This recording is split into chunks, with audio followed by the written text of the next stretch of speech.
네, 안녕하십니까. 우리 마태복음 6장 9절로 13절 같이 한번 읽겠습니다. 시작.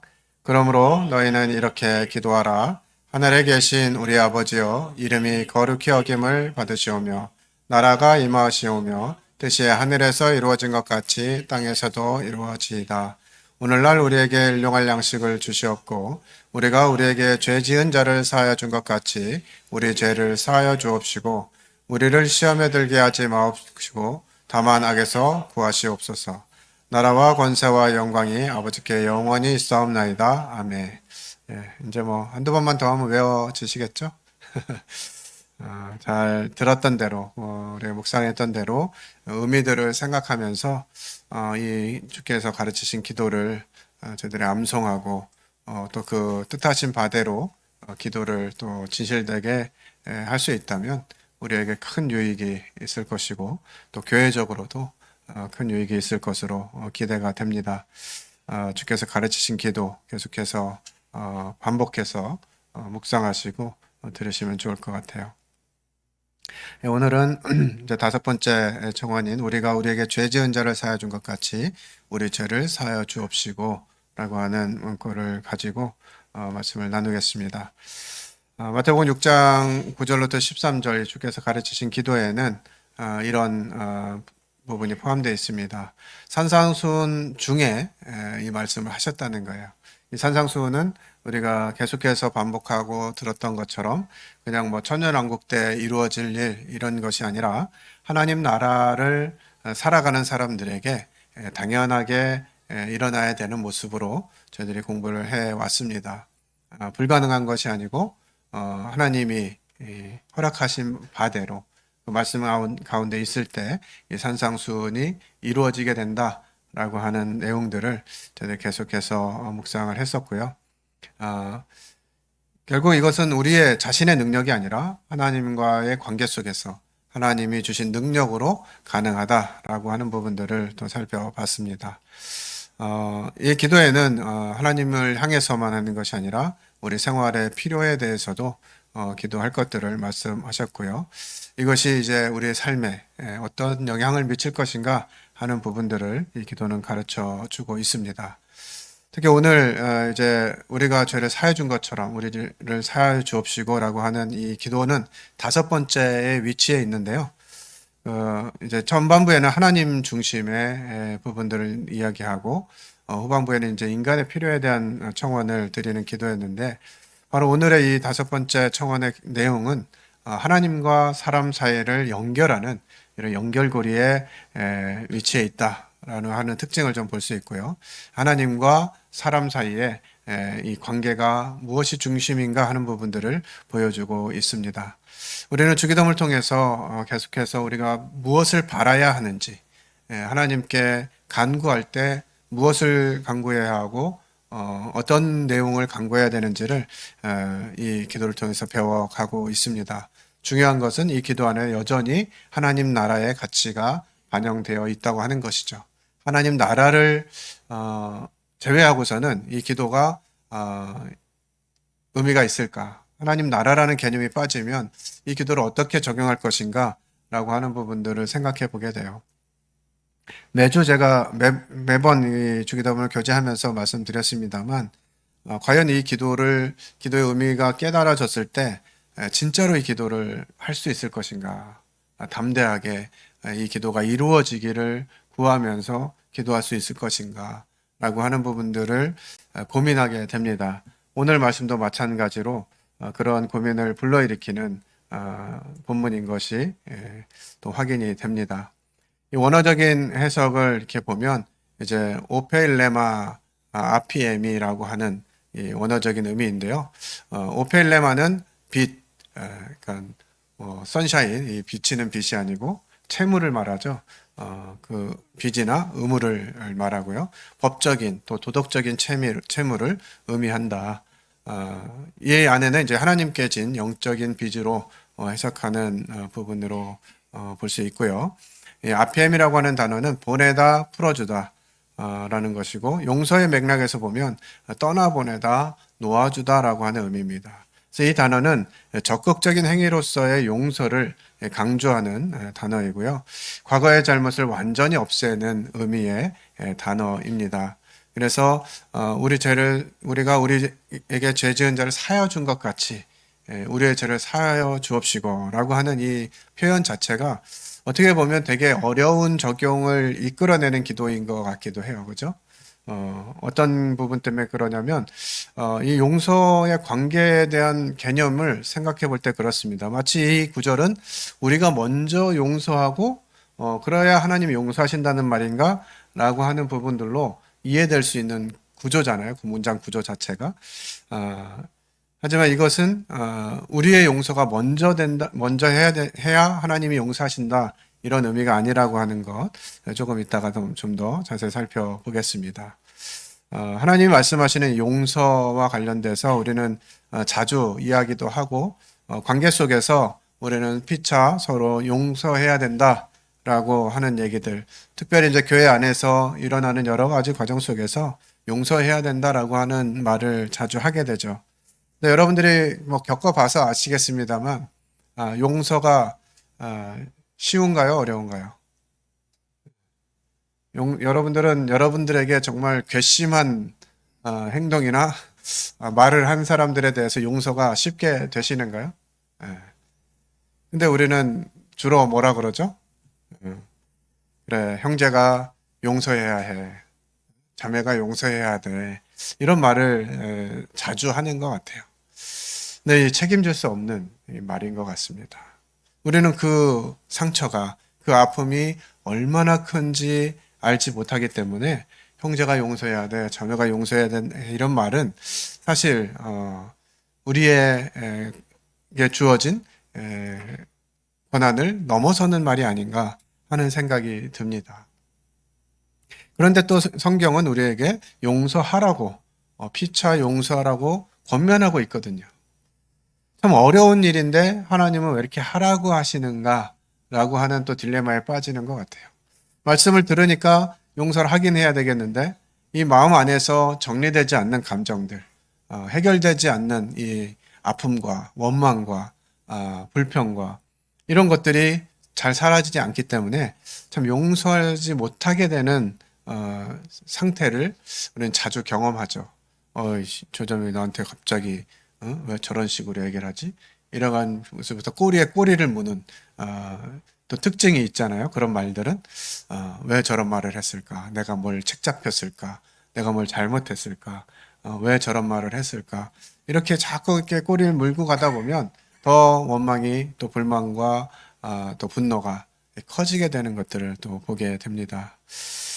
그러면 어떻게 우리는 이 용서에 대한 부분을 적용할 수 있을까요?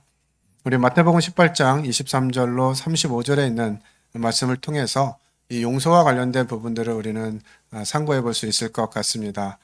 잘 아는 말씀이죠. 1만 달란트 빚진 자와 100데나리온 빚진 자에 대한 내용이 기록되어져 있습니다. 먼저는 1만 달란트 빚진 자가 왔습니다. 근데 이 1만 달란트 빚진 관계는 어떤 관계냐? 어떤 임금과 같다 하면서 결산할 때 1만 달란트 빚진 자 하나를 데려오매 갚을 것이 없는지라 주인이 명하여 얘기하죠. 이게 어떤 관계죠? 주인과 종의 관계입니다. 이 주인이 결산을 해보니까 1만 달란트를 빚졌어요. 1만 달란트는 얼마 정도 될 것 같으세요?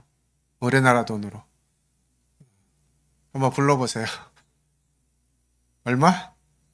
7조. 얼마, 하루 일당 얼마로 계산하면 7조예요? 예. 그 네이버에 검색해 보니까 7조 정도 된다고 합니다. 그러니까 일당을 얼마로 치느냐에 따라 다른데요. 만, 1달란트가 6천 데나리온입니다. 6천 데나리온이면 6천일. 그러니까 아마 그 직업으로 생각하면 한 16년 동안 벌어야 될 돈이 1달란트예요. 그러니까 1만 달란트면 몇 년을 벌어야 돼요? 16,000년을 벌어야, 쓰지도 않고 벌기만 해야 되는 돈이에요. 뭐 7조에서 한 10조 정도 이렇게 계산이 된다고 하더라고요. 그러니까 이거는 갚을 수 있는 돈이겠어요? 갚을 수 없는 돈이겠어요? 참, 종이 주인한테 어떻게 하면 이렇게 많은 빚을 질 수 있을까? 이런 생각이 들 정도인데. 이제 이렇게 데려왔는데 갚을 것이 없었어요.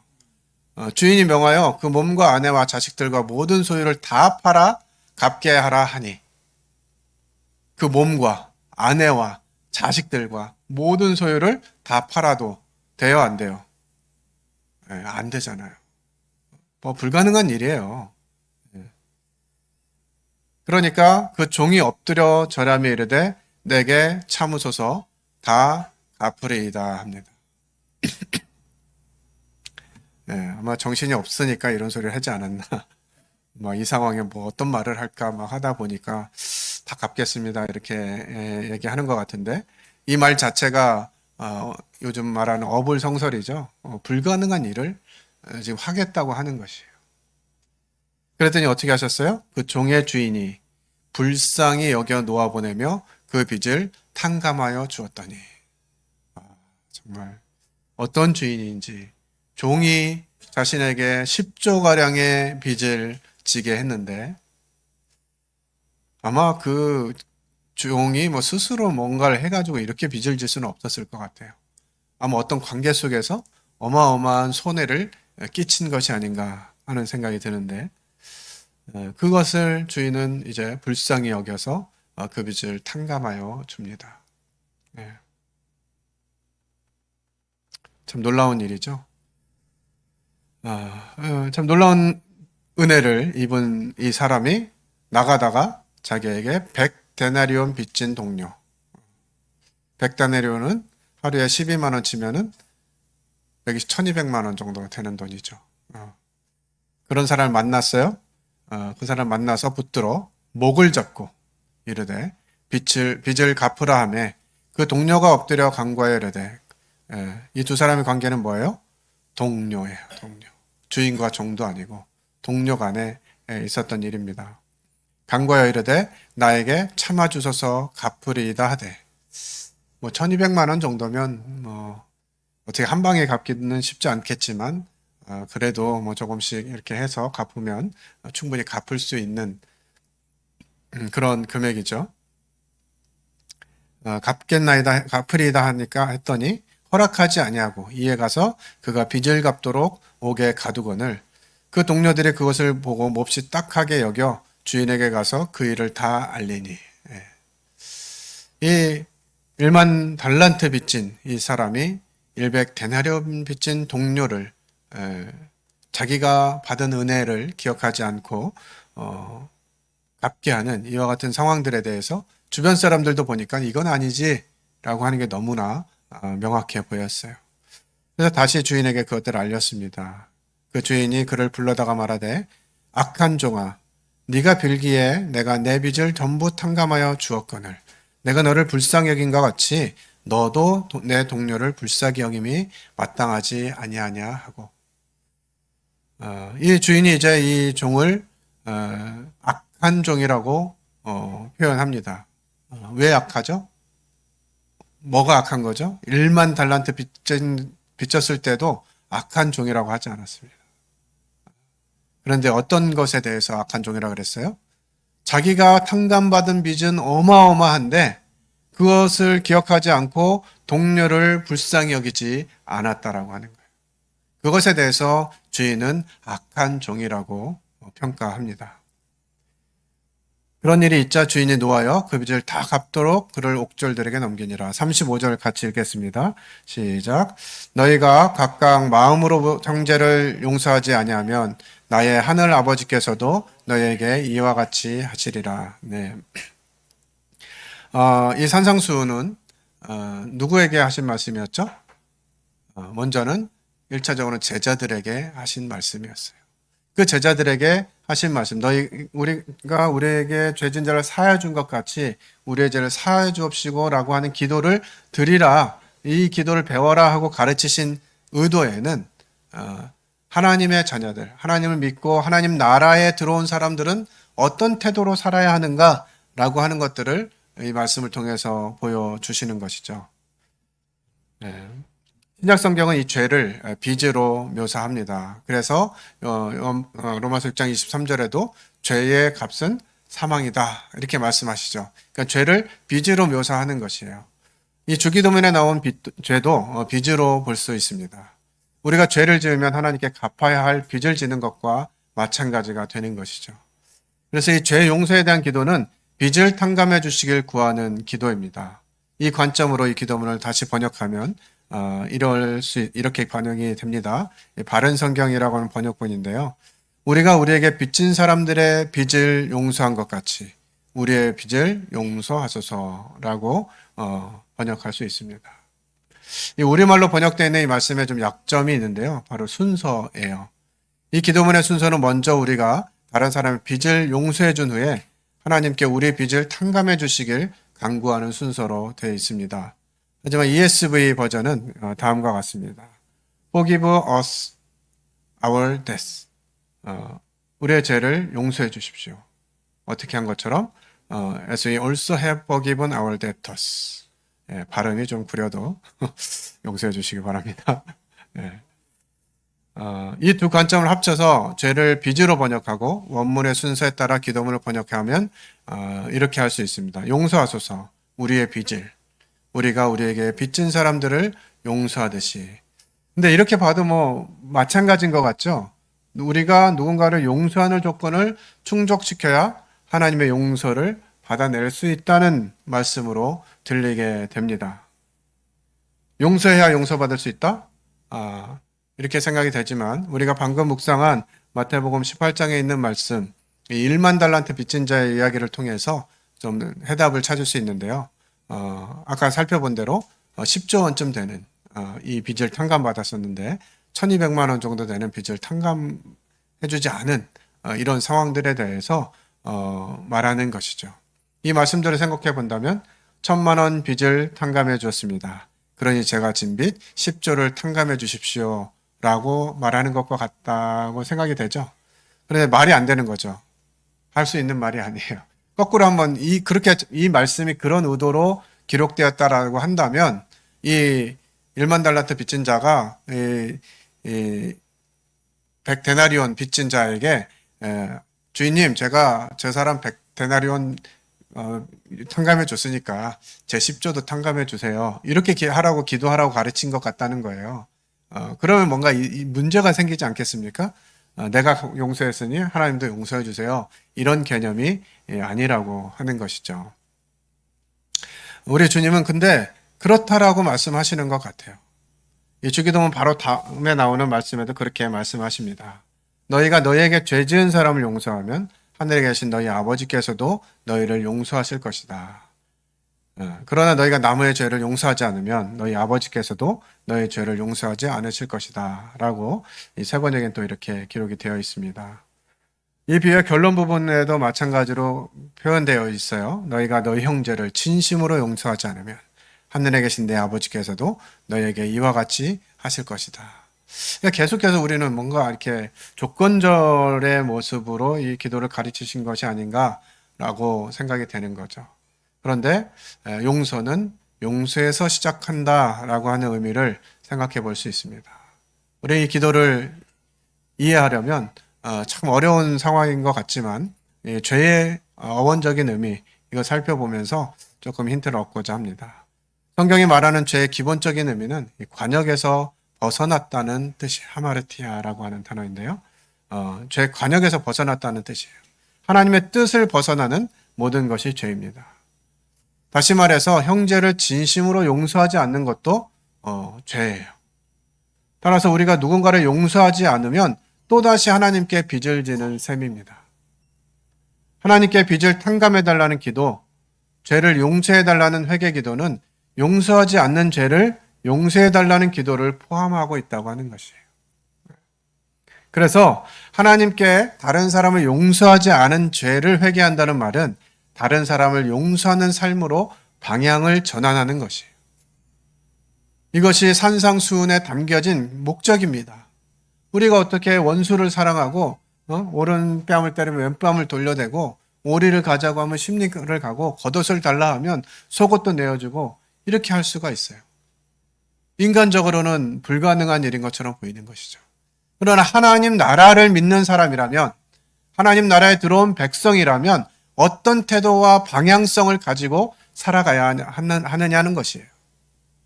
기도할 때도 하나님 저를 용서해 주십시오. 그럼 저도 용서하겠습니다. 이런 방향성이 아니라 하나님 제가 저들을 용서해 준 것처럼 하나님 저의 죄도 용서해 주십시오라는 방향성을 가지고 기도해야 된다는 것이죠. 그러니까 이 일이 선행되지 않으면 하나님께 우리의 죄를 용서해 달라는 기도조차도 안 하고 있는 것이에요. 왜냐하면 다른 사람을 용서하는 것, 그것이 하나님의 뜻이기 때문에. 근데 그것을 하나님 뜻을 순종하지 않고 받아들이지 않는 거 뭐다? 이게 죄라는 거예요. 하나님 뜻에 맞지 않는 거, 하나님의 관역에서 벗어난 것이죠. 그러니까 이 죄를 짓게 되는 이 부분에 있어서 방향성을 적극성으로 전환하는 것입니다. 하나님 나라의 백성들은. 그래서 뭘 먼저 한다고요? 사람을 용서하는 걸 먼저 하게 될 때 이 기도가 효과가 있어진다는 것이에요. 아니면 그걸 안 하면 또다시 우리는 하나님께 계속 회개해야 되죠. 저 형제 용서하지 못한 거, 저 자매 용서하지 못한 거, 이것도 용서해 주십시오. 또 계속 이 기도를 반복해야 되는 거예요. 이건 무슨 순환이에요? 악순환이거든요. 근데 우리가 하나님 말씀을 들었으니까, 하나님의 의미를 알았고 하나님 나라의 백성들은 어떻게 살아야 된다라고 하는 거, 무엇을 방향성을 가지고 살아가야 된다는 걸 배웠기 때문에 또 그걸 믿는다면 우리가 하나님 나라의 백성이고 지금 하나님 나라가 예수 그리스도의 임재로 인해서 내 삶 가운데 임했다라고 한다면 우리는 이와 같은 기도를 드려야 된다는 거예요. 하나님, 제가 저 형제를 용서한 것처럼 저의 연약함과 부족함과 하나님 말씀에 순종되지 못한 거 용서해 주십시오라고 기도할 수 있어야 된다라고 하는 거죠. 그러니까 조건이 아니라 하나님의 용서를 경험했기 때문에 또 하나님 나라에 들어가는 이와 같은 원리를 알았기 때문에 우리는 조건문 기도가 아니라 당연히 하나님 나라 백성은 나에게 뭔가 잘못된 손해를 끼친 사람들에 대해서 용서하는 것이 기본이고 그것은 어디에 근거하느냐? 예수 그리스도 그분이 우리를 용서했기 때문에 그렇다라고 하는 것을 적용할 수 있는 것이죠. 이것이 우리가 하나님께 드리는 이 진정한 회개의 모습입니다. 그래서 성경은 우리에게 회개에 합당한 열매를 맺으라 이렇게 권면하잖아요. 그러니까 말은 회개한다고 하면서 그것에 대한 결과, 일어난 문제들, 이것에 대해서는 처리하지 않는 것이에요. 그러면서 하나님께 진정한 회개를 했다 이렇게 말하기는 어려운 것이죠. 그래서 이 하나님께 용서를 구하는 기도는 다른 사람을 용서하겠다는 기도가 포함된 기도라고 하는 것이에요. 이 기도를 함으로써 다른 사람을 용서할 수 있죠. 하나님의 용서를 받았기 때문에 다른 사람을 용서하는 기도입니다. 이 기도는 용서받는 일과 용서하는 일이 서로 연결되어 있다고 하는 것을 보여주죠. 다른 사람을 진정으로 용서하는 일은 우리가 용서받았다는 사실에서 시작합니다. 그 주인이 종에게 악하다고 표현한 그것이 무엇이었습니까? 내가 너를 긍휼히 여긴 것처럼 너도 그를 긍휼히 여겼어야 되는데 왜 그렇게 하지 않았느냐는 거예요. 이제 빚의 문제가 아닙니다. 이 빚은 이미 탕감했어요. 해결이 끝난 것이죠. 그런데 주인이 이 종을 악하다고 하는 그 평가는 어디서 기인한 것이에요? 자기가 입은 긍휼함대로 왜 너는 그렇게 다른 사람을 긍휼히 여기지 않았느냐라고 하는 것이 악한 종이라고 하는 이 표현의 근거였습니다. 그래서 우리가 하나님께 용서를 받았다면 하나님이 주신 그 은혜, 그 간격, 10조와 1200만 원 차이예요. 우리가 어떻게 하나님께 하나님 제가 1200만 원 그냥 안 갚아도 되는 걸로 했으니까 참 잘했죠. 칭찬해 주세요. 이렇게 할 수 있는 사이즈가 아니라는 거죠. 도저히 할 수 없는 그 빚을 하나님은 갚아주셨고 우리가 그런 은혜와 긍휼을 입은 자들이기 때문에 이 땅을 살아가는 동안 특별히 하나님 나라의 백성으로서는 우리에게 죄 지은 자를 용서하는 거 이건 너무나 당연하다는 것이에요. 그렇지만 이것은 누가 강요해서 되는 건 아니다. 어떤 관계적인 어려움이 있을 때 형제가 먼저 용서해야 돼 라고 말하는 것보다는 하나님이 우리를 얼마나 사랑하셨고 어떻게 죄를 용서하셨는지를 기억하면 우리에게 죄 지은 사람도 용서하는 것은 정말 아무것도 아닌 것이죠. 예. 우리를 막 죽이려고까지 하는 사람들은 아니잖아요. 그죠? 성도들이 막 우리 스스로를 막 그냥 저 인간 이제 죽여 없애버리겠다. 막 이런 정도는 아니잖아요. 근데 우리는 하나님을 향해서 어땠었어요? 그랬던 태도를 가졌던 거였거든요. 하나님이 아무리 위대하신 분이어도 상관없어. 난 내 마음대로 살 거야. 하나님 왕됨을 거절하고 내가 스스로 왕돼서 살아갔던 사람들이잖아요. 그러기에 우리는 그 하나님께서 우리에게 베풀어 주신 그 용서, 이거를 생각하고 감사로 받아 누리게 될 때 자연스럽게 다른 사람에 대해서 용서할 수 있는 힘이 생기고 진정한 용서가 시작된다라고 하는 것이죠. 그래서 이 주기도문의 운율에 맞춘다면 하나님으로부터 용서받은 사람이 다른 사람을 용서하게 되는 것이죠. 또 다른 사람을 용서하기 때문에 하나님의 용서를 기대하게 됩니다. 이것은 아까 반대로 말씀드린 악순환이 아니라 선순환을 일으키는 거죠. 다른 사람이 기도한 것, 용서한 것처럼 또 하나님께 나에 대한 기도를, 용서를 구할 수 있게 되는 이러한 선순환의 기도, 이것이 주님 우리에게 가르쳐 주시는 주기도문 안에 포함되어 있다고 하는 사실입니다. 하나님의 마음을 보여주죠. 다시 한번 강조해 드립니다. 내가 너를 불쌍히 여긴 것처럼 너도 내 동료를 불쌍히 여겼어야 할 것이 아니냐. 하나님은 아들 예수 그리스도까지 내어주시면서 우리의 빚을 탕감해주고 죄를 용서해 주셨습니다. 그렇게 구원하시고 우리에게도 기대를 하시죠.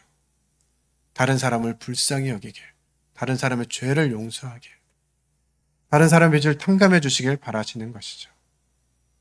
하나님은 우리가 입은 이 은혜를 흘려보내기를 기대하시는 것이. 제임스 머럴랜드는 이렇게 말했습니다. 용서는 선택이 아니다. 용서는 하나님과의 건강한 관계, 그리고 다른 사람들과의 건강한 관계를 위한 초석이다. 자비와 긍휼을 사랑한다는 것은 하나님을 닮아가겠다는 서원이며 하나님이 다른 사람들을 사랑하듯이 그들을 사랑하겠다는 약속이다. 이 용서는 하나님과 나와의 관계 속에서 또 교회라고 하는 공동체 안에서 아주 중요한 요소이고요. 각오입니다. 그래서 우리가 교회 안에서 생활을 하고 또 자주 있다 보면 부딪히는 일들도 있을 수 있겠죠. 그럴 때 우리는 어떤 태도를 취해야 되느냐 하는 것이. 내가 하나님께 1만 달란트 탕감받은 자이니 나에게 그러한 모습들이 보여진다 하더라도 내가 받은 은혜를 기억하면서 나 또한 그것을 용서하겠노라고 하는 이 선순환의 기도가 되어져야 하는 것이죠. 이것은 하나님을 닮아가길 기대하시는 하나님의 마음을 또 담고 있습니다. 하나님을 닮아가겠다는 헌신과 결단을 드리는 기도. 이것이 바로 오늘 구하고 있는 기도입니다. 우리가 우리에게 죄 지은 자를 사하여 준 것 같이 우리의 죄를 사하여 주옵시고 하나님을 닮아가겠다는 헌신과 결단을 드리는 것이죠. 하나님 나라의 백성으로 살아가겠다는 선언이에요. 왜요? 세상은 그렇게 하지 않거든요. 세상은 받은 만큼 돌려주는 게 원리잖아요. 하나님 나라는 그렇지 않다는 것이죠. 용서되어지는 곳이 하나님 나라입니다. 하나님이 우리 모두를 용서하신 것처럼 나와의 관계 속에서 그가 나에게 불편함을 끼치고 마음의 상처를 주었다라고 인정되고 생각된다 할지라도 하나님을 기억하면서 하나님이 그걸 기뻐하시니 내가 하나님 뜻에 순종하겠노라고 하는 그 모습을 통해서 하나님의 은혜가 흘러나가게 되는 것이죠. 일부 학자들은 이 주기도문에 나오는 이 빚이라는 단어가 죄를 뜻할 뿐만 아니라 실제적인 재정적인 빚으로도 볼 수 있다고 말합니다. 매우 충격적이죠. 우리는 인간관계에서 빚어진 원한만이 아니라 재정상의 손해까지도 용서해야 된다라는 걸로 확장해서 해석할 수 있습니다. 팀 켈러 목사님 설교에서 이와 같은 내용이 나옵니다. 회사에 심각한 재정 피해를 입힌 직원 대신에 상관이 그 잘못을 덮어쓰고 승진과 재정적 손해를 받은 이야기가 나옵니다. 그 상관은 예수께 은혜를 입었기에 누군가의 잘못을 뒤집어 쓰는 것은 당연하다라고 말했다고 해요. 이 성경에 나오는 희년 제도에 대해서 들어봤는데요. 희년은 가난한 자가 없기를 바라는 하나님의 마음을 보여줍니다. 그래서 이 주기도문에서 다른 사람의 죄를 용서하고 다른 사람의 빚을 탕감해 주는 것은 이 희년의 기쁨을 상기시켜요. 하나님 나라를 추구하시고 계획하시고 이루어 가시는 그 하나님의 목표, 그것은 누구냐? 가난한 자가 없기를, 병든 자가 없기를, 고통받는 자가 없기를, 고난받고 눈물을 흘리는 자가 없기를 바라시는 것이 하나님의 뜻이라고 하는 거죠. 하나님의 나라는 이미 임했습니다. 그러나 아직 완전하게 이 땅에 이루어지지는 않았어요. 그 과정 속에서 주님이 이 주기도문을 제자들에게 가르치신 목적은 이미와 아직이라고 하는 그 간격을 좁혀가라는 거예요. 누구에게요? 제자들에게. 또 하나님의 말씀을 듣는 사람들에게 그 역할을 맡기신 것이에요. 우리가 그 일을 감당해야 되는 사람들인 것이죠. 참 어려운 부분이긴 합니다. 실제로 우리에게 이런 일들이 일어날 때 사실 감당하기 참 쉽지 않거든요. 오늘 낮에도 점심 먹으면서 한 가정과 교제를 하고 그런 부분들에 대해서 주님이 베푸신 은혜에 대해서 나누고 교제를 했는데요. 돌아보면 하나님이 내게 베푸신 은혜가 너무나 놀라운 것들을 생각해 보게 됩니다. 그런데 평소 삶 가운데서 이런 관계 속에서 용서하지 못하는, 특히 가장 가까운 아내를 조금 나를 빈정상하게 했다고 용서하지 않고 네가 이기나 내가 이기나 보자 하고 입을 다물고 쳐다보지 않고 각방을 쓰고 이런 일이 있다고 하는 것은 정말 부끄러운 일 아닙니까? 하나님께 받은 그 은혜, 그걸 기억할 때 우리는 삶에 있어서 또 가장 가까운 아내, 또 가족, 자녀들에게 우리는 어때야 하는가 라고 하는 부분들을 생각해 보게 되는 말씀입니다. 도널드 크레이빌이라고 하는 분이 이렇게 이야기했습니다. 오히려 우리에게 용서하라고 명령하실 때 예수께서는 우리에게 책임을 떠맡으라고, 세상을 바꾸라고, 끝없이 돌고 도는 보복과 복수의 쳇바퀴를 멈춰 세우라고 초대하고 계시는 것이다. 이런 일이 있을 수 없죠, 세상에는. 그러나 우리는 책임을 떠맡을 수 있고 상황을 바꿀 수 있고 희생자가 아니라 승리자가 될 수 있습니다. 다시 말해서 우리는 용서할 수 있다라고 하는 것이에요. 누구를 힘입어서? 그리스도의 긍휼하심을 힘입어서 그렇게 할 수 있다고 하는 것이죠. 용서하는 것은 세상을 거꾸로 사는 것입니다. 세상을 변화시키는 것이고요. 하나님 나라를 확장하는 것입니다. 생명력이 있다고 하는 것이 이것들을 가능케 하는 것이에요. 죽은 물고기는 물살을 거슬러 갈 수 없죠. 그러나 살아있는 물고기는 물살을 거슬러 올라갑니다. 근원을 향해서. 마찬가지로 우리는 하나님의 말씀을 맡은 자들이고 하나님의 말씀이 성취되는 일에 사용되어지기를 위해서 부르심 받은 자들이라는 거예요. 그래서 우리는 가정에서 또 교회에서 먼저 이와 같은 일들을 실천하고 실제적인 용서의 기쁨을 누리고 이것들을 이제 흘러내려 보내서 세상에 있는 사람들에게 보여주는 것이죠. 네가 나한테 이렇게 했지만 나는 너한테 해코지하지 않을게. 오히려 용서하고 사랑을 보여줄게. 라고 하는 것이 우리에게 맡겨졌다라고 하는 것이에요. 예전에 어떤 교회 형제님과 교제를 하면서 왜 교회 안에 이렇게 갈등을 일으키는 요소를 일부러 만드십니까? 이렇게 이제 교제를 했었는데 그 형제님은 이렇게 말씀하셨어요. 내면을 강하게 만드는 것이 진짜 성장이다. 신앙의 성장이다. 그래서 교회 안에서 이런 갈등들이 있는 것도 긍정적이라고 생각한다. 그런 말씀을 하시는데 잘 이해가 안 됐어요. 교회가 그런 곳인가 과연? 교회 성도들과 갈등하면서 그 갈등을 통해서 성장하는 것이 교회인가? 하나님 말씀은 우리에게 그것을 가르치고 있지 않습니다. 갈등이 아니라 용서를 통해서 성장하게 하신다는 거예요. 완전히 다르죠, 개념이. 인간적으로 생각하면 우리가 뭔가를 극복해내고 어떤 상황들이 있을 때 그것을 잘 해결하고 내가 손해를 안 보는 그런 상황을 통해서 성장할 수 있다라고 생각하는 것이에요. 그러나 하나님의 교회는 그런 원리가 아니라 손해보는 원리죠. 베푸는 원리고 이것이 세상을 변화시키는 것이고 하나님 나라를 확장시키는 것이다 라고 하는 것입니다. 주기도문의 용서 구절은 그리스도인의 삶의 핵심을 담고 있습니다. 이는 하나님의 무조건적인 사랑과 용서를 반영하고 우리도 그렇게 살아야 함을 가르칩니다. 용서는 개인의 영적인 성장, 또 관계 회복, 사회적 화해의 열쇠입니다. 그리스도를 따르는 삶에서 용서는 선택이 아닌 필수이고 이를 통해서 우리는 하나님의 사랑을 실천하고 더 나은 세상을 만들어갈 수가 있는 것입니다. 우리 그동안 주기도문을 계속해서 배워오면서 정말 내가 이 말씀의 의미를 깊이 깨닫고 실제적으로 이 기도가 되어지면서 경험한다면 우리가 살아가고 있는 이 삶의 현장은 정말 너무나 아름다운 모습이 되겠다 하는 생각이 들어요. 사랑하는 성도님들, 교회 생활 가운데 여러 가지 상황을 만나실 수 있을 겁니다.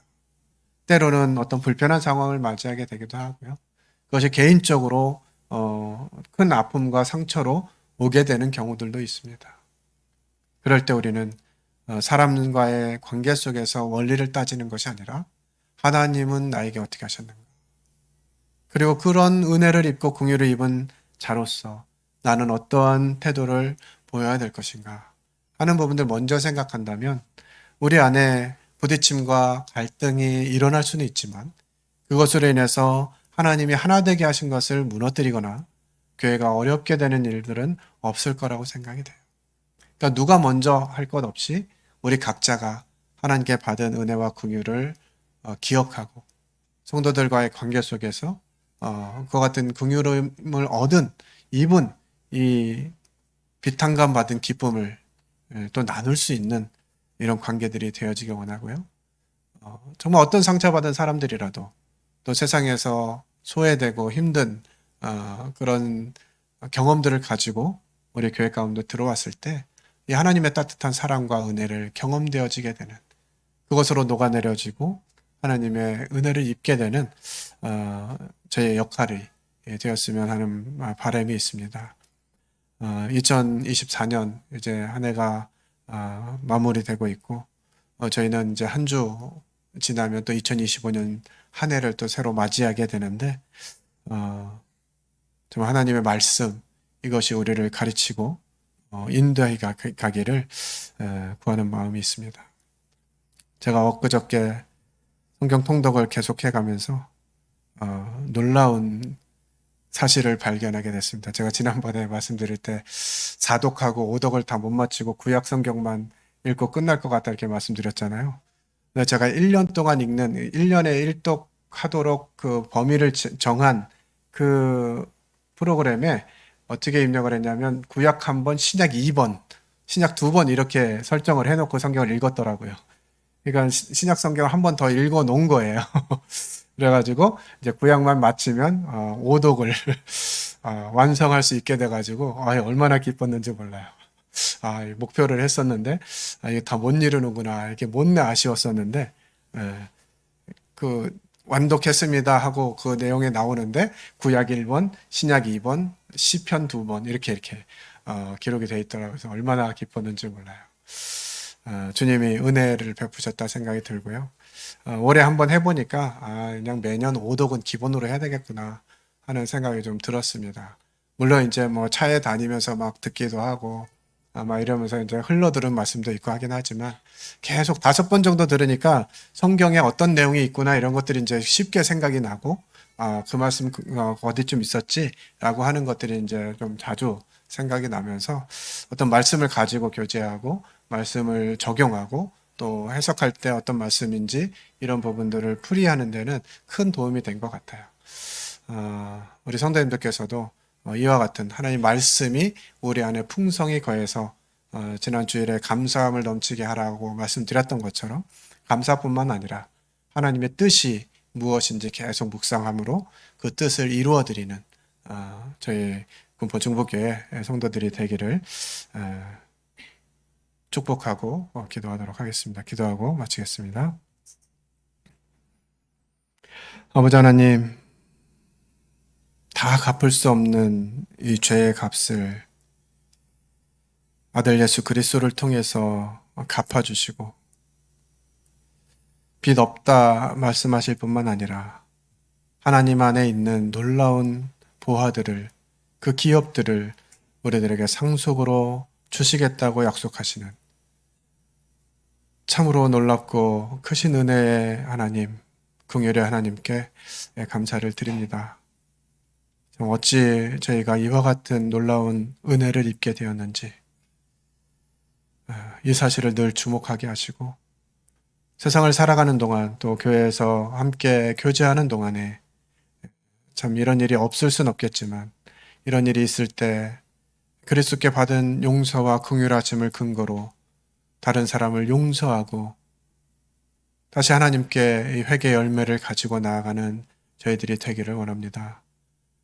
이제껏 저희들의 모든 죄를 사하시고 저희들로 하여금 하나님 앞에 살 수 있게 하신 하나님께서 이제 저희들뿐만 아니라 아직 하나님 알지 못하는 많은 사람들에게 이 귀한 진리들 전하게 하시고 보여주게 하셔서 하나님을 필요로 하는 사람들이 이 교회를 통해서 하나님을 만나는 놀라운 일들로 채워주시기를 간구를 드립니다. 늘 말씀으로 허락하시고 인도하신 하나님께 감사를 드릴 때 살아계신 하나님 아들 예수 그리스도의 이름으로 기도했습니다. 아멘. 감사합니다.